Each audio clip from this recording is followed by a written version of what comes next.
जिंदगी में अपने आप को कहीं खो दिया था मैंने। जिंदगी में अपने आप को कहीं खो दिया था मैंने। आज दिल ने जिद की है, मैं फिर से खुद से मोहब्बत करना चाहती हूँ।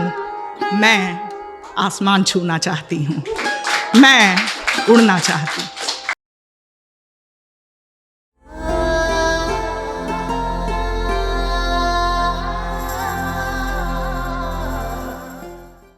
फौजी बैकग्राउंड से हूं, इसलिए न जाने कितने शहरों ने, कितने राज्यों ने और कितने लोगों ने मुझे ढेर सारी कहानियां दी हैं। बस एक बात है, और खासकर ये विडंबना है आजकल, कि जब भी मैं कोई कहानी लिखने बैठती हूं मेरे साथ एक कविता भी साथ चलती है। और मैंने हमेशा से कहा है कि मैं फिक्शनल लिख नहीं पाती। एक छोटा सा वाक्य, नवरात्र का समय, और नवरात्र के टाइम न जाने कितने लोग मुझे प्रसाद के लिए इनवाइट करते हैं। मेरी फ्रेंड के घर मैं गई प्रसाद लेने के लिए।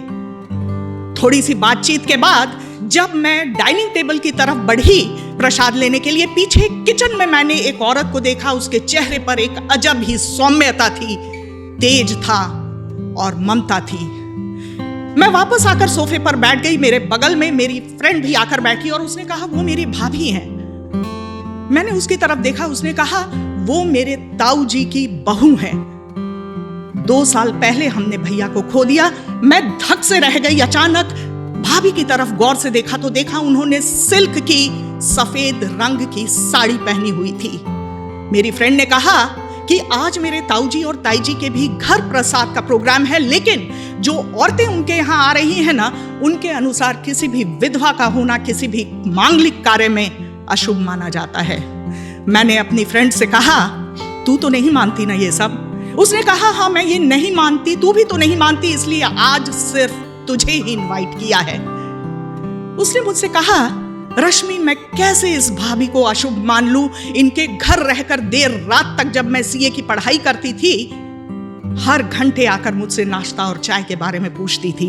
इतना सपोर्ट और इतना प्यार दिया कि बस पूछो मत। और इनके आदर और सम्मान से मेरे ताऊ जी और ताई जी भी अछूते नहीं रहे, क्योंकि इनके मायके वालों ने जब केस कर दिया था ना ताऊ जी पर कि शादी के समय उन्होंने अपने बेटे की बीमारी उनसे छिपाई थी, मेरी भाभी उनके खिलाफ खड़ी हो गई और उन्होंने कहा था कि आप जिस परिवार के खिलाफ केस कर रहे हैं ना, उनके बेटे ने सिर्फ 2 साल में मुझे इतना प्यार, सम्मान और आदर दिया है जो शायद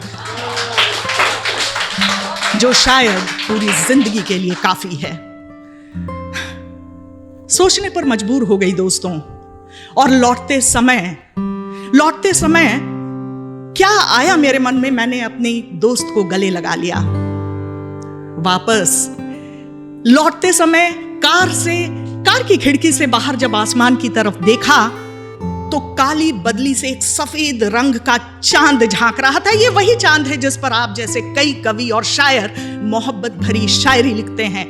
सफेद रंग के कबूतर को भी तो हम शांति दूत मानते हैं। फिर कौन है ये समाज के ठेकेदार जिन्होंने इंसानों को और रंगों को शुभ और अशुभ ठहरा रखा है?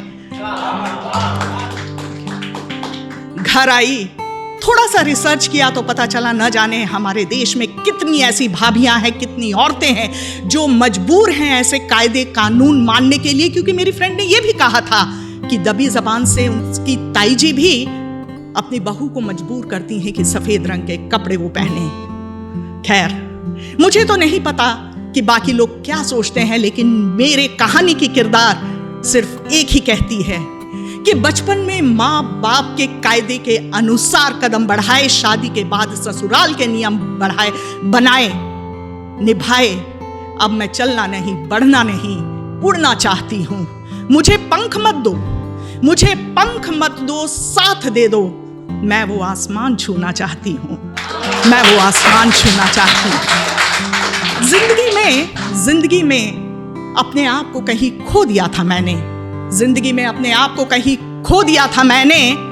आज दिल ने जिद की है, मैं फिर से खुद से मोहब्बत करना चाहती हूँ। मैं आसमान छूना चाहती हूँ, मैं उड़ना चाहती हूँ।